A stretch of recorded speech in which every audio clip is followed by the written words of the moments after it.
ಯಜಮಾನರು ಬನ್ನಿ ಸೂರಪ್ಪ ನಾಯಕರೇ, ಕುಳಿತುಕೊಳ್ಳಿ.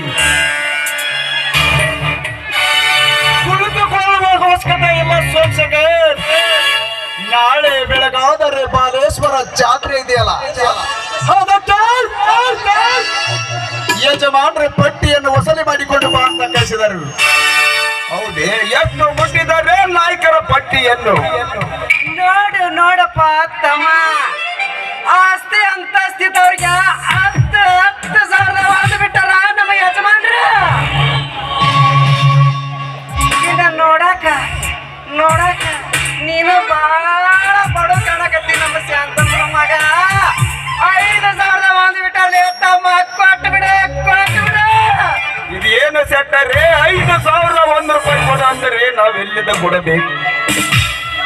ಪ್ರತಿಯೊಂದು ಮನೆಗೂ 1,001 ರೂಪಾಯಿ ಬಿಟ್ಟರೆ 700 ಮನೆಗೆ 7 ಲಕ್ಷ ಹಣವಾಗುವುದು.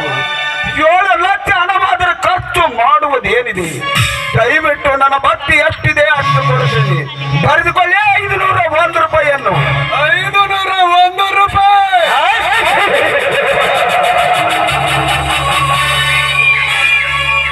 ಲೇ ಸೋಮಶೇಖರ, ನಿನ್ನ 501 ರೂಪಾಯಿ ತೆಗೆದುಕೊಂಡು ಹೋಗುವುದಕ್ಕೆ ನಾವೇನು ದೇವಸ್ಥಾನದ ಮುಂದೆ ಕೂತು ಭಿಕ್ಷೆ ಬೇಡುವ ಭಿಕ್ಷಕರನ್ನು ತಿಳಿದಿದ್ಯಾ? ಒಳ್ಳೆ ಮಾತಿನಿಂದ 5,001 ರೂಪಾಯಿ ಕೊಟ್ಟರೆ ಸರಿ, ಇಲ್ಲದಿದ್ದರೆ ಕಟ್ಟಿ ಹಾಕಿಕೊಂಡು ಹೋಗಿ ವಾದ್ಯ ವಸೂಲಿ ಮಾಡಬೇಕಾಗ್ತದೆ. ಎಚ್ಚರ.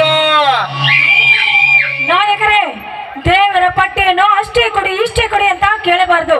ನಮ್ಮ ಭಕ್ತಿ ನಾವು ಎಷ್ಟು ಕೊಡ್ತೇವೋ ಅಷ್ಟು ಮುಚ್ಚಿಕೊಂಡು ತೆಗೆದುಕೊಂಡು ಹೊರಟೋಗಿ ಇಲ್ಲಿಂದ. ಹೆಣ್ಣಾದವಳು ಹೆಣ್ಣಾಗಿದ್ದರೆ ಈ ಸೂರಪ್ಪ ನಾಯಕನಿಗೆ ಒಳ್ಳೆದು. ಅದನ್ನೆಲ್ಲ ಬಿಟ್ಟು ಈ ಸೂರಪ್ಪನಿಗೆ ತಲೆ ಎತ್ತಿ ಮಾತನಾಡಿದರೆ ನಿನ್ನ ತಲೆಯಿಂದ ತೆಗೆಯುತ್ತೇನೆ.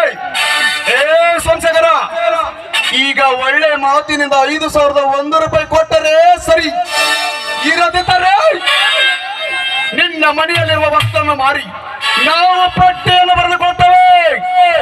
ಬೇಡ ಯಜಮಾನರೇ, ದೇವರ ಪಟ್ಟಿಗೆ ಒತ್ತಾಯ ಮಾಡುವುದು ಸರಿಯಲ್ಲ. ಬೇಕಾದರೆ ನಾನು ಬಂದು ದೊಡ್ಡ ಯಜಮಾನರಿಗೆ ಭೇಟಿಯಾಗಿ ನಮ್ಮ ಕಾಣಿಕೆಯನ್ನು ಮುಟ್ಟಿಸಿ ಬರುತ್ತೇನೆ. ದಯವಿಟ್ಟು ನನ್ನ ಮಾತನ್ನು ಅರ್ಥ ಮಾಡಿಕೊಳ್ಳಿ. ಅರ್ಥ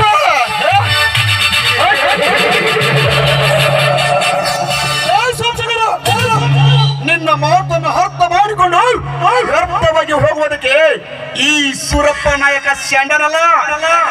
ನೋಡು, ಈ ಸೂರಪ್ಪ ನಾಯಕ ಹೇಳಿದ ಮಾತನ್ನು ಕೇಳಿ ಹಣ ಕೊಟ್ಟರೆ ಸರಿ, ಇಲ್ಲ ಸುಟ್ಟಾಕಿ ಬಿಡ್ತಾನೆ ಮಗನ ನಿನ್ನ.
ಪಿಸ್ತೂಲ್ ತೋರಿಸಿ ಎದುರಿಸೋದು ಸರಿಯಲ್ಲ. ಯಾರಲ್ಲೇ ನೀನು? ಒಳ್ಳೆಯ ಮಾತಿನಿಂದ ಹೊರಟು ಹೋದರೆ ಸರಿ, ಇಲ್ಲದಿದ್ದರೆ ಇದೇ ಪಿಸ್ತೂಲಿನಿಂದ ನಿನ್ನನ್ನು ಸುಟ್ಟಾಕಿ ಬಿಡುವೆ. ಏ ಶ್ರೀಕಾಂತ,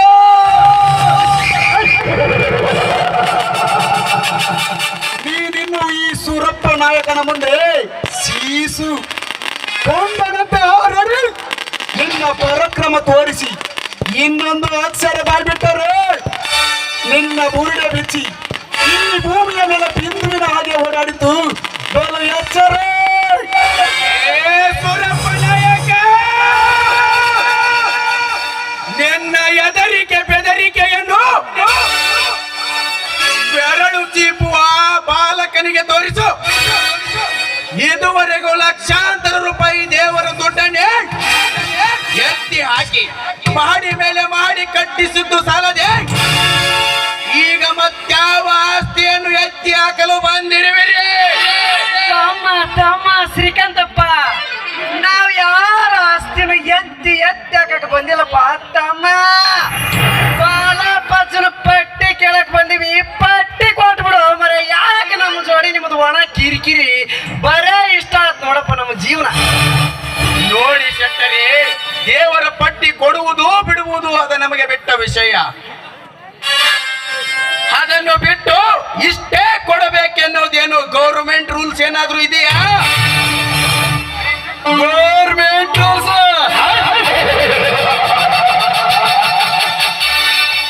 ಲೇ ಶ್ರೀಕಾಂತ, ಇದು ಗೌರ್ಮೆಂಟ್ ರೂಲ್ಸ್ ಅಲ್ಲ, ವೀರಾದಿ ವೀರಪ್ಪ ನಾಯಕನ ರೂಲ್ಸ್. ಸೂರಾದಿ ಸೂರಪ್ಪ ನಾಯಕನ ರೂಲ್ಸ್. ಈ ಸುತ್ತು ಹತ್ತಳ್ಳಿಯಲ್ಲಿ ನಾವು ಹೇಳಿದ್ದನ್ನು ಕೇಳದಿದ್ದರೆ ಕಂಬಕ್ಕೆ ಕಟ್ಟಿ ಮೈ ಚರ್ಮ ಸುರಿದ ಈ ಸೂರಪ್ಪ ನಾಯಕನ ಸೂರತನ. ಭದ್ರ ನಾಯಕ,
ಕೈ ಬಿಡಲೇ ನನ್ನಂದು ನೀನು